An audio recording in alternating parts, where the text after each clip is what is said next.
welcome back to my wardrobe. Today is Valentine's Day, which is why I'm wearing this really cute top. I've had a really good day. I had a really good curry, so I'm feeling really good. So I thought I would film the last video for Increasing Self Esteem. So today we're going to be talking about the final week, which is week 6, and it's about maintaining healthy self-esteem. So let's get into it. We only really had 2 exercises this week, and we just talked about a lot of just tying everything together, basically, of what we'd learned in the weeks before. So I'll just get right into the exercise. So we had to look at our rule for living, and for this week I think I chose a different one basically every single time, just because I couldn't remember which one. And you're allowed to have more than one, and there's not just one rule for living that you're going to have. So if you have multiple, it's good to do these examples with all of them. So the one I had for that week was, if I ask for something I need, I will be put down. So the exercise was finding a new rule for living. So the first question is, what is the evidence, and is the rule actually true? So mine is, if I ask for something I will be put down. I can't, what is the evidence? So every time that I've asked for something big in relationships or in friendships, I haven't had the result that I expected, but I can't always expect a positive reaction to what I want. And just because I get rejected doesn't mean I should stop asking people for what I want.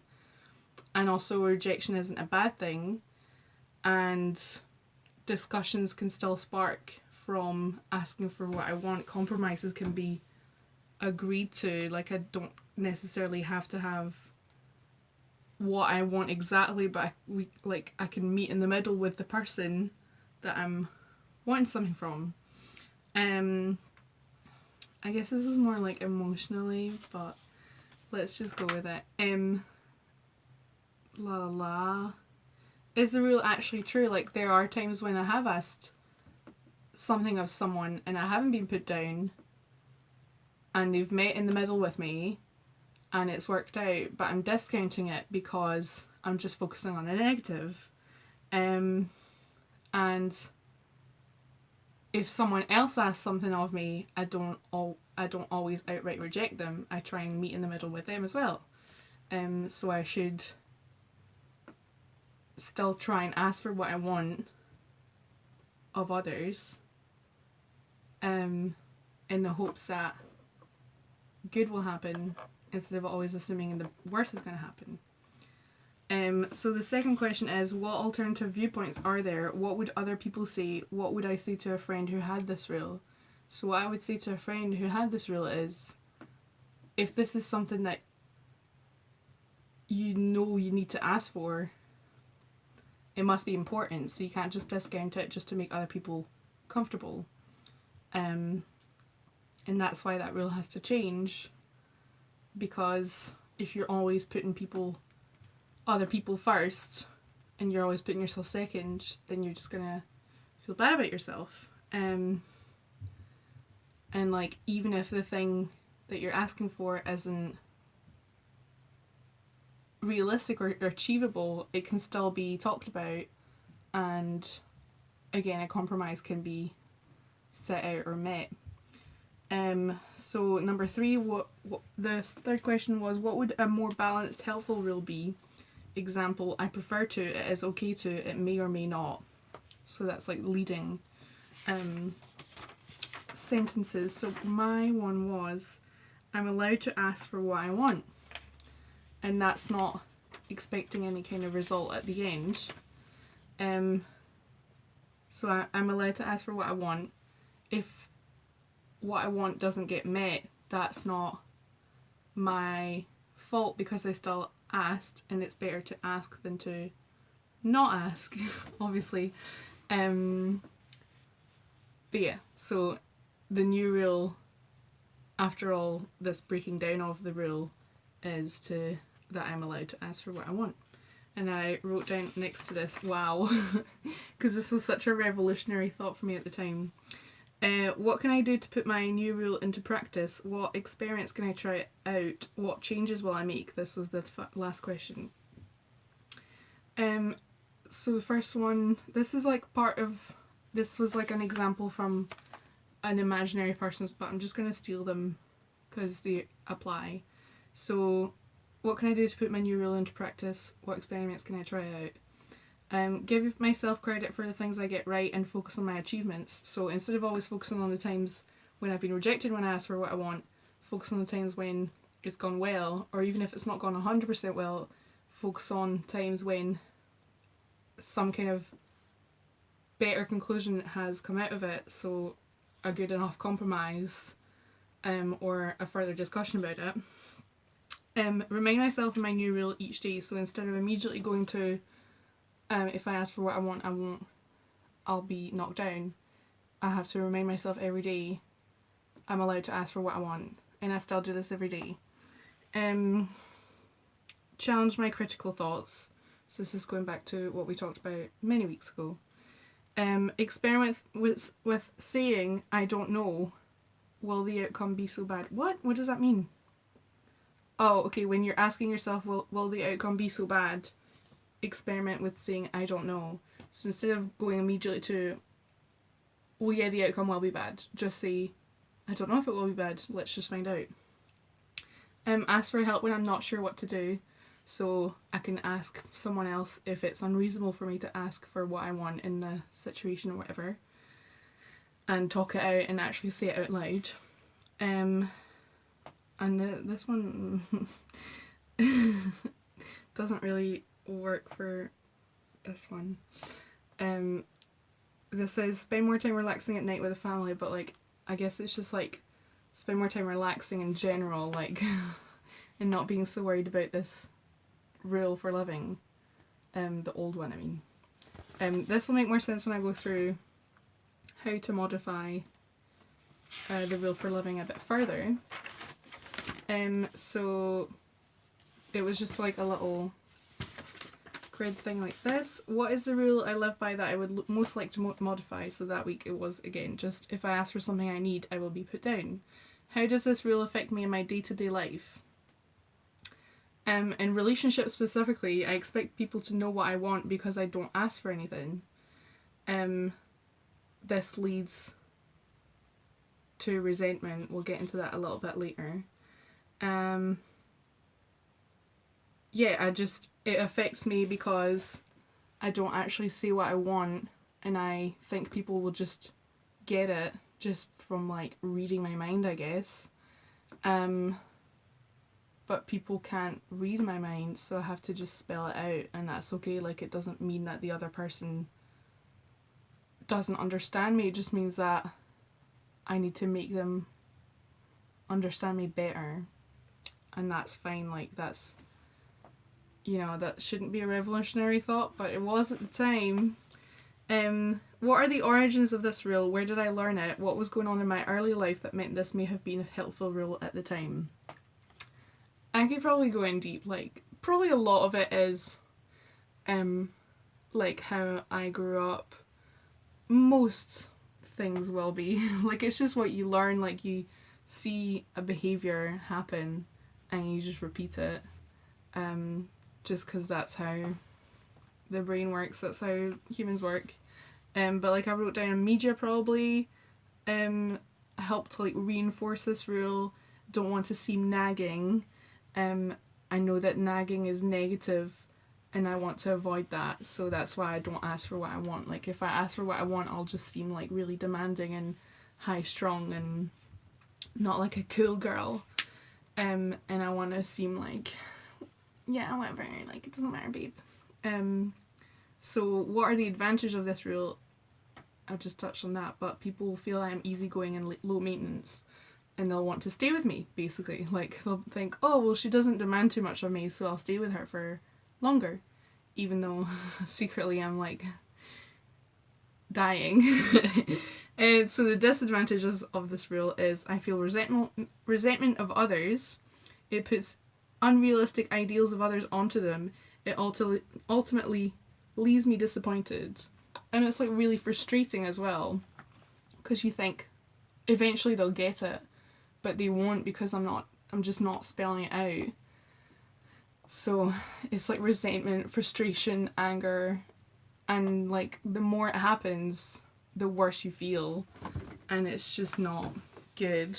Like the main thing I learned from this course was basically that communication is like key, and like I knew this already, but like it really cemented it in for me that like if I don't say it, no, the person's not gonna know, like whoever it is not gonna know what's going on in my mind.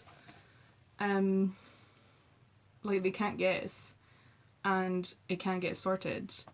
And if I don't even say it, like even communication with yourself, if you don't even admit it to yourself how you're feeling, which was a big thing for me at the time, then I'm not going to know how to fix it, because I'm not saying it. I'm just pretending it's okay. Which is bad. Is there an alternative to my rule that would be more flexible? So we've kind of gone over this, but I'll just put it through again. I am allowed to ask for what I want and need, and if I am then rejected, it's not because I am unlovable. So this is like a big breakthrough for me. That was like, wow, yeah, true. And like, rejection doesn't mean that it's your fault.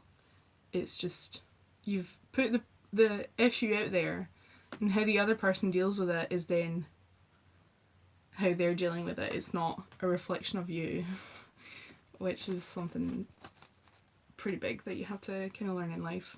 How can this be put into practice? So as I was just saying, communicating better, more often and sooner. So I'm a big fan of leaving things till the last minute when I'm feeling so rotten, and I'll be like, oh actually yeah, the reason why I've been crying for like months at a time is because of this reason. Like I should just do it as soon as I start getting emotional about an issue. I should just say immediately, instead of being scared that if I say it, I'll get rejected, or that I'll be thought of as annoying or high maintenance or unlovable. Another way to put this into practice is learning to deal with confrontation so that I can communicate through confrontational situations. As I said last week, I'm a very non-confrontational person, and that's something that I still need to work on. But I'm learning, I think. Yeah, and like the stuff we talked about the week before, about being assertive, is still something that I have to put into practice every day. So then we had to make a little staying well plan. So this is how to continue increasing our self-esteem after the class had finished. So the first way to stay well was to practice this new skills that we'd learnt from the weeks before. What techniques have I found the most helpful? What do I need to keep doing? So I really love doing the scale at the start of each week, rating the week that had just gone by on a 0 to 10 scale, and just seeing like what was going on that was good, excuse me, and like how could my week the next time be better, like what would let me know that I was doing better. And I can read the one I did for that week if you want. In fact, I'll do that just now. So for that week, I had rated my life at a 7.5. What has changed, got better, worse, or stayed the same since last week that might be contributing to you feeling this way? So I had really good self-care days, socialised in a new situation, sorted stuff out at work. I went out with a friend, spoke loads of French, practiced loads of French, and helped my mum tidy her room. So I did a lot of things that I would be like really proud of. What would I need to change to help me move up 1 point on the scale? So at the time I wrote better time management and more mindfulness and work on memory. Which is I still need to do because my memory's pretty bad, but like it was a really growing concern for me at the time that my memory was really bad, but that's just because I was doing a lot better than when I'd started this course, but I was still like not 100%.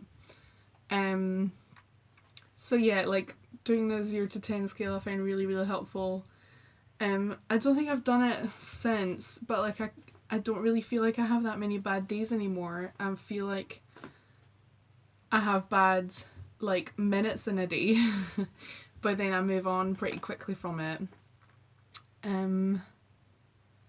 Yeah, I don't like, maybe I should do a 0 to 10 scale every now and then, but like I have a diary that I have on my wall so I can see like what I want to do. It has like 3 grids, so it says I really should, I want to do, and if I have time. And I really like those grids because it's not just saying like what you need to do and only just what you need to do. It's saying like what you want to do, like leisure things, or even just like I want to paint a picture, like stuff like that. Like, what is there on this? Like going swimming is something that I want to do a lot. Hanging out with a friend is something I want to do a lot. Filming this video if I have time. It's been in the if I have time column for a wee while.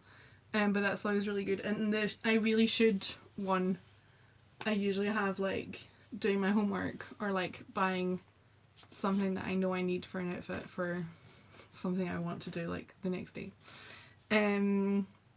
So that's helped me. That's like a way of seeing what I've done as well and like what was fun, and not just forgetting the good things that have happened.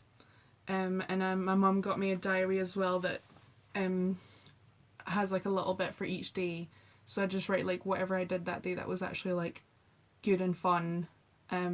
Like if I saw a friend or I hung out with someone after work, or if I went to a party, I'll write that down in there.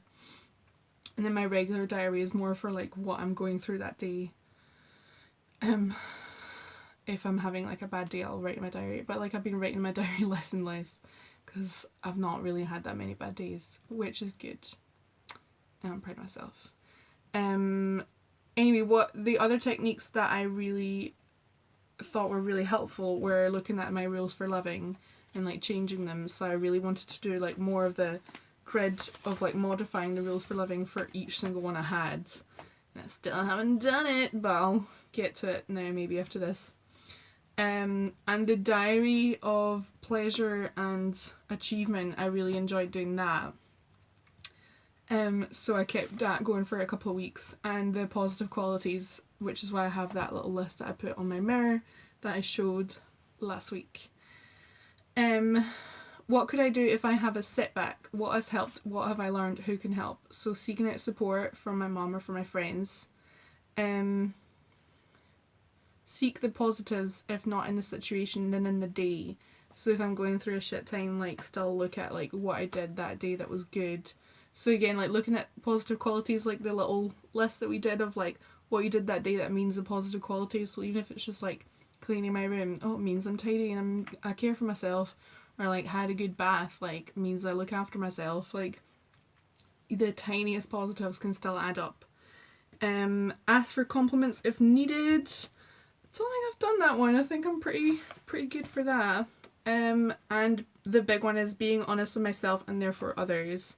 So what I was talking about before, like communicating not just to others but to myself. Like I just like deny that things are bad until it gets so bad that I can't deny it anymore and I can't actually fix it because it's gone too far. So it's just a case of like checking in with myself, like and just being honest with myself. If the situation is bad, it's okay for me to say that it's bad. That's the big thing, is like I feel like weirdly guilty if something should be good but I don't want to, like I don't, my gut is telling me no, like my gut's like nah, this isn't good. And like it doesn't have to be like because I'm a bad person, it can just be for other reasons. Like it doesn't automatically mean you're a bad person or that you're ungrateful if you don't think a situation is going to work out. But yeah, like I did that for a very long time of like pretending a situation was fine because I didn't want to admit to myself that actually like I shouldn't have been in that situation. This is specifically talking about relationships, but I don't want to put my exes on blast.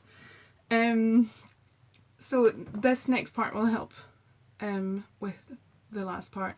Identifying early warning signs. Examples being self-critical, making anxious predictions, turning down invitations, doing less. If I notice these, what will I do? So this is like really good if you know things that you, like behaviours that you have lead to you feeling even worse, write them all down, and then the next time you feel like shit, look at the list, what have you been doing in the last like week, month, whatever, and then realise that actually you are in a bad place and it's okay. Like sometimes when you're in a situation you think, oh, it's actually not that bad because it's not as worse as like last time I was in a bad place, like it's not as bad as that, so you know I should be fine. But like it doesn't work like that. Like you can't, it's still a bad situation. It doesn't have to be a certain amount of bad for you to step in for yourself and think like, no, stop, like get out of this situation. You know what I mean? Like you can't compare bad situations to each other. Like something really really huge can happen. It can have like little to no effect on you, and something really minor could happen and it has like a really huge effect on you. Like it doesn't work like that. Like, there's not like a quantifiable, I don't know if I'm using that word right, there's not like a set like guideline of what a situation is supposed to make you feel what way. Your own feelings are personal and they will vary from situation to situation, and sometimes you're prepared and sometimes you're not, and that's okay. So my early warning signs were isolating, avoidance, crying without knowing why, or denying why, which is a really big one. So like the bit where I was saying like I was denying that it was a bad situation, I was like crying all the time. And I was like, I don't know why I'm crying, I don't know, it must just be because like I'm so full of emotion that it's just coming out this way. Like no, I was actually just in a bad situation, my body was telling me to get the fuck out. Lying about how I am, or how I was, I wrote down. So like I don't know how I'm feeling, so I'll just say I'm fine. Whereas now I know I'm fine. And it's like a hard thing, like when you're in a low point as well, like you can't actually work out how you're feeling, so you just say you're fine because you assume that because you're not feeling shit, you must be fine. Like the absence of a negative doesn't mean a positive. Do you know what I mean? Like, another warning sign is spending all my time in my room. I mean, I still do that, but at least I'm like, I mean, I don't, like, I do other things as well. But, like, it's okay for me to spend time in my room as long as I'm aware that I'm spending it. I think this was specifically about the fact that, like, I wouldn't go into the living room to hang out with my mum at all. Like, I would just, like, go straight to my room and just hang out there and be sad there and cry there. Where, like, more and more lately I have been just, like, sitting with my mum, even for, like, half an hour, and that's better than me just going straight to my room. Like, if I'm going to my room, it's because I want to watch something that I can't watch in the living room, and that's the only reason why. Another warning sign is avoiding conflict, but, like, I still do that because I'm a non-confrontational person, but I think this was more like I was just denying that there was anything bad happening, so I was just avoiding it that way. And another one was talking badly about myself and my future. So at the time that I wrote this, like a few months before that, anytime someone asked me like, oh, what are you going to do next year, because I was studying at the time, but just a 1-year course, I was like, well, I don't know, because like what's the point anyway, so it doesn't matter like what I do next year. And that's like a really bad warning sign for me. Like, I am someone who actually does need to have plans for the future, because otherwise I get really anxious about it. So I know for next time, if I am like, well, who knows what will happen next year, doesn't matter, right, we're all going to die anyway, like that's me in a bad situation. I need to like take care of myself basically. Support, who can I speak to if I need a bit of extra help? So I put my mum, my friends, online people, like it could just be someone who you don't talk to very often, but there's nothing wrong with just asking like, hey, can I actually just talk to you about this situation? Like if you know that someone has been through a bad situation like at any point as well, and you know that they'll understand even a tiny little bit of what you're going through, then just reach out to them, even if it's just to, I don't know, just let it off your mind. Like, the worst thing you can do is just not talk about it. I wrote down my diary, which is like another big thing. Like, there was one situation in particular, I'm not going to go too into it, but like there was one situation in particular, it was so bad, but I felt so guilty for feeling the way I did that I didn't even write it down in my diary. And I keep, like, if I reread it, it's like I'm saying stuff like, I don't want to write it down, I'm too scared of writing it down because then it'll make it true. And that's like not good. I should just write everything down. It's my diary, no one else is going to read it, hopefully. So it shouldn't matter. And even if I just write like on a loose piece of paper and then just burn it, that's better than not writing it down and not like speaking it into existence. Like, if you speak something into existence, it means it's real and you have to confront it and deal with it. Whereas if you don't, then it can just exist like as a nebulous cloud over you, hanging over you and like making you feel worse every day, like until you eventually do realise that you need to deal with it. And then the last one was my doctor. Although when I went to the doctor, like, she helped, but like not that much. She was kind of just like, well, you've just been going through this situation, so it's not that bad, is it? But like, if I'd gone earlier while I was still in a relationship, maybe I could have got help sooner. Yeah, so that is the end of the book, but I wrote a little thing on the back of it, a little cycle of how to build confidence. I think this was shown on the screen at the class. So it starts with a trigger situation, so something that would normally bring you down or like trigger negative thoughts. So the first thing to do when a trigger situation happens is to challenge your negative thoughts, break them down, argue against them, see the full story and not just the negatives, and then try out new rules for living.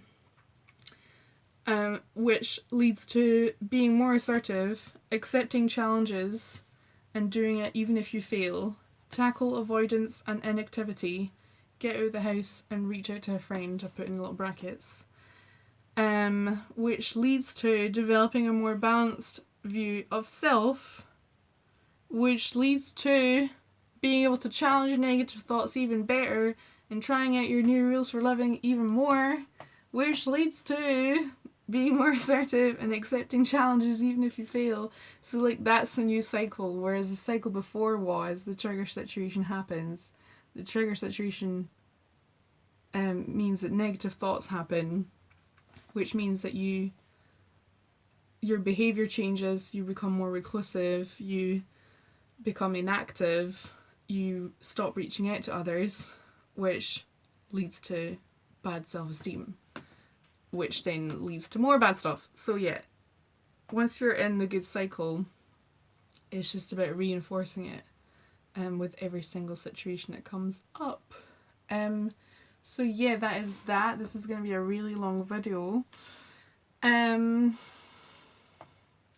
was going to do like little things that I find help with, like making me feel good about myself, but I can't think of any right now.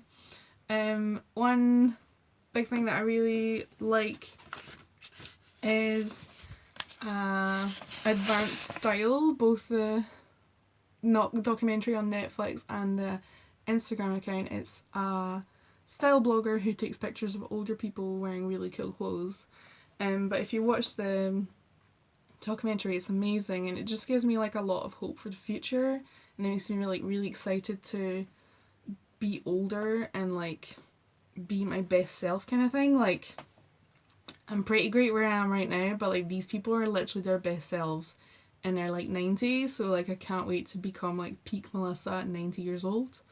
Another one is the Iris Apfel documentary on Netflix. I don't know if I said it right, but it's just called Iris, and it's again about one of the ladies that is in Advanced Style and about her life, and she is like the best version of herself at like 90 years old or something, and she's just really cool and gives me a lot of hope for the future.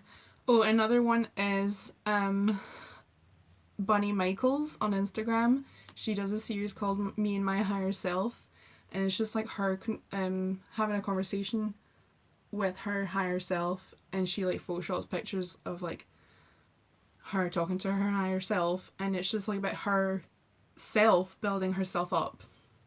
So it's not like I don't doubt that she has a support network, but like it's about being your own support network, and like I'm sharing it all the time now. Like I take screenshots and put it anywhere I want to, but like I find that so helpful, like just knowing that I have the power to like help myself be better and to love myself even more. What else? Frances Cannon as well on Instagram again, a really cool artist in Australia who does a lot of stuff with like body positivity and just positivity in general, but like not denying that sensitive souls exist. And she's really cool as well. If I think of any more, I'll put it in the description box. But yeah, it's like about what I've been trying really hard to do is like surround myself with like content that helps me feel better about myself. So unfollowing stuff that doesn't make you feel good, unfollowing stuff that you don't find funny, like no matter how funny a meme page is, if it's posting shit that makes you angry or makes you upset, don't follow it anymore. Yeah, it's okay for you to drop content that doesn't make you feel good. I'm not saying like unfollow everyone that you know, but like just follow more people that inspire you. And like Bunny Michaels' account, at first I was like, what is this? But the more I saw it and the more I believed in myself, the more I agreed. So like even if it's a bit hard to accept at first, it does help in the long run. Anyway, I think that's it for now. If I think of anything else, I will put it in the description box as I just said. Yeah, so thank you for joining me, like the 2 people that have watched all the videos in this series of Increasing Self Esteem. I hoped it helped even just a little bit. And yeah, I am hoping to do another course with the same place that does these courses in March, so hopefully that goes through and I'll maybe do a little video series for that. But yeah, if not, then see ya. I hope you have a good day and a good week. Goodbye.